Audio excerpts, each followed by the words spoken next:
El día de hoy nos encontramos en las oficinas de Geovicom para llevar a cabo esta pequeña pero significativa entrevista con el doctor Jaime Rivera.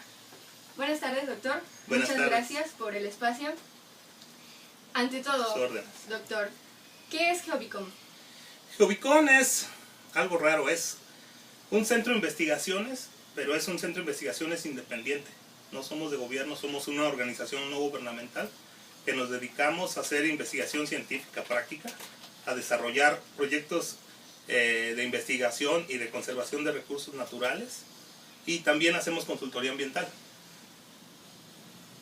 Ok, doctor, ¿qué tipo de contaminantes alberga el Río Blanco? Bueno, el Río Blanco te empezaré diciendo que es uno de los ríos considerados más contaminados de nuestro país y obviamente del estado de Veracruz. Desde nuestra perspectiva, desde mi punto de vista, yo soy biólogo, me dedico a la botánica, lo que hemos observado a grandes rasgos es que, y sobre todo en la parte de Ciudad Mendoza, que es donde nos hemos abocado a estudiar principalmente, ahí a los ecosistemas naturales, es que hay una gran concentración de residuos sólidos, ¿sí? Tú sabes que la parte del bosque de los Agüehuetes es muy visitada, ¿no? Sobre todo, bueno, en Semana Santa, en estos tiempos de vacaciones. Entonces hay concentración de residuos sólidos en las orillas del río, e incluso en algunas curvas del río, ahí se acumulan adentro del agua la basura, ¿sí? Identificamos nada más en el tramo de Ciudad Mendoza, del municipio de Ciudad Mendoza, identificamos más de 40 descargas de aguas negras y grises, ¿no? De procedencia domiciliaria, y por ahí alguna vez identificamos una que parecía venir de un matadero de cerdos, ¿no? Entonces venía aguas incluso con sangre, ¿no? Y con otro tipo de contaminantes, ¿sí? Y bueno, aguas más abajo no nos hemos puesto a estudiarlas, pero es por todos sabidos que también hay descargas industriales, ¿no? ¿La contaminación del río afecta a la flora y fauna de la región? Por supuesto. Nosotros hemos estudiado el bosque de Agüehuetes de Ciudad Mendoza, aunque bueno, el bosque de Agüehuetes se extiende incluso casi hasta Orizaba. Nos hemos concentrado en estudiar el bosque de Ciudad Mendoza y hemos estudiado la flora y la fauna. Es un bosque que está enfermo. El bosque de los Agüehuetes están en peligro de desaparecer porque, según los estudios que hemos hecho, solamente hay individuos adultos viejos, y si hay producción de semilla. Sí, en temporada hemos encontrado plántulas de árbol de agüehuete, pero no hemos encontrado árboles de 1 metro, de 2 metros, de 3 metros. Es decir, están los árboles viejos, producen semilla, crece la plántula y en algún momento se mueren las plántulas. Es decir, no hay sucesión de tamaños. Ese bosque, en algunos años que mueran los agüehuetes adultos, van a desaparecer porque ya no hay individuos jóvenes, ¿no? Y en cuanto a fauna, hemos registrado fauna, pero la que nosotros llamamos generalista, es decir, especies muy comunes como el tlacuache, ¿no? Que está en todos lados, son especies muy generalistas y que están en zonas de vegetación secundaria o zonas ya perturbadas, ¿no? Peces no hemos encontrado, muy raro hemos encontrado una especie de rana que está protegida por la lista roja de la IUCN, pero en algunos de los nacimientos de agua que vierten sus aguas al Río Blanco. Algo también muy curioso que registramos a través de una tesis de un estudiante que tuvimos fue el registro de la nutria del río.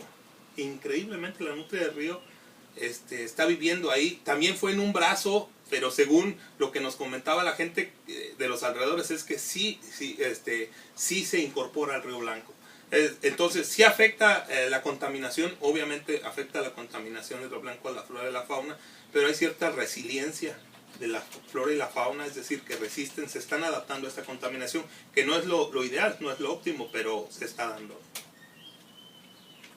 ¿La contaminación del Río Blanco representa un foco de infección para la población?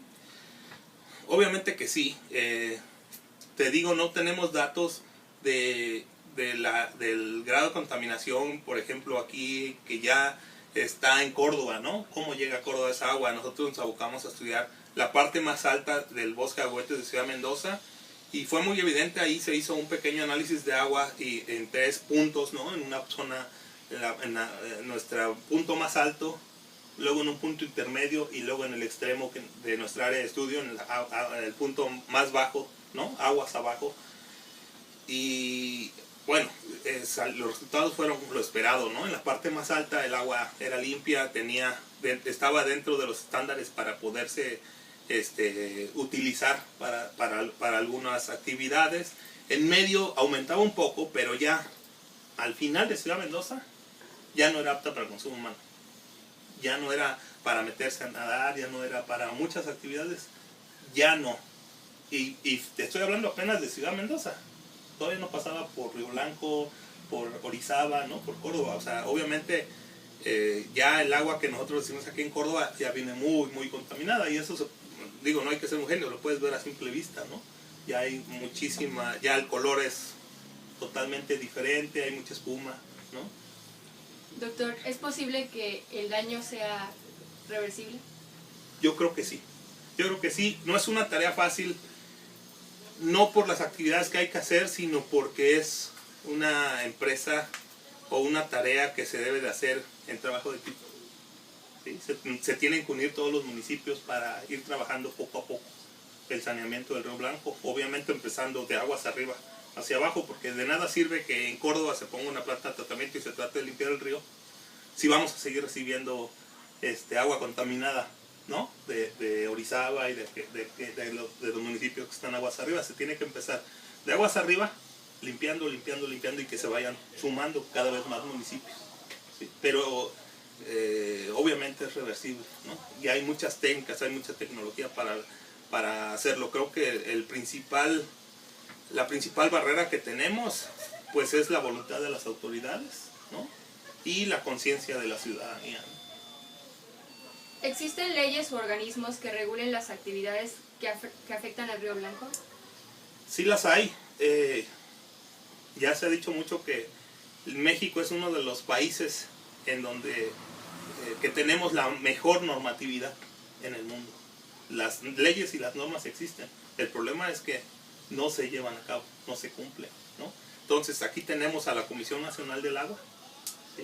Que tiene bien normado cómo se debe hacer el uso del agua, que no se deben de verter ningún tipo de residuos contaminantes a las aguas nacionales. Incluso hay una, ¿cómo se llama? Una zona federal que se debe respetar, que no se respeta. Si tú vas al Río Blanco puedes ver que las bardas de las casas llegan prácticamente a la orilla del río, ¿no? Nadie está respetando la zona federal, ¿sí? Entonces la normatividad está. Ahora, otra normatividad muy importante y que debería ser una garantía para que el Río Blanco esté limpio es la declaratoria como Parque Nacional Caño del Río Blanco.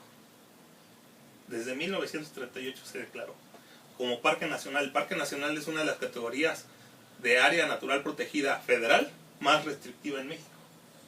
Y aquí obviamente no se ha cumplido ni se va a cumplir, ¿no? Es ya muy difícil que se empiecen a cumplir o a tratar de cumplir la normatividad cuando ya incluso una ciudad tan grande como Orizaba está dentro del Parque Nacional, ¿no? Entonces se deben de buscar mecanismos, a lo mejor ponerle una categoría de área natural protegida federal que esté más acorde a las características actuales del área, y en cuanto se ponga la categoría que se empiezan a cumplir la normatividad, ¿no? Pero como te digo, es voluntad de las autoridades y mucho trabajo para tratar de hacer conciencia en la población. Ok, ¿algo más que agregar, doctor? Pues solo agradecerles a ustedes el interés en este tipo de temas. Nosotros ya llevamos más o menos desde 2012 trabajando en esta zona, especialmente en la del Río Blanco. Hemos estado trabajando plantas, aves, mamíferos, anfibios y reptiles. En general, no solo la parte del Río Blanco, en general la región de las altas montañas de Veracruz es una de las regiones de Veracruz con mayor biodiversidad que hay. Te podría decir de plantas, hay más de 2000 especies de plantas, lo cual significa más o menos el 25% la biodiversidad, de la diversidad de plantas que hay en el estado de Veracruz, ¿no? Que es alrededor de 8,000, ¿no? De aves tenemos registradas hasta el momento como 360 especies, de las 700 que hay en el estado de Veracruz. Entonces, nuestra región es una de las, estamos muy ricos en biodiversidad. Entonces debemos todos unirnos para cuidarla y querer conocerla, porque solo conociendo lo que tenemos es que lo vamos a valorar, a querer, y entonces vamos a querer cuidar. Excelente. Muchas gracias, doctor. Hasta luego.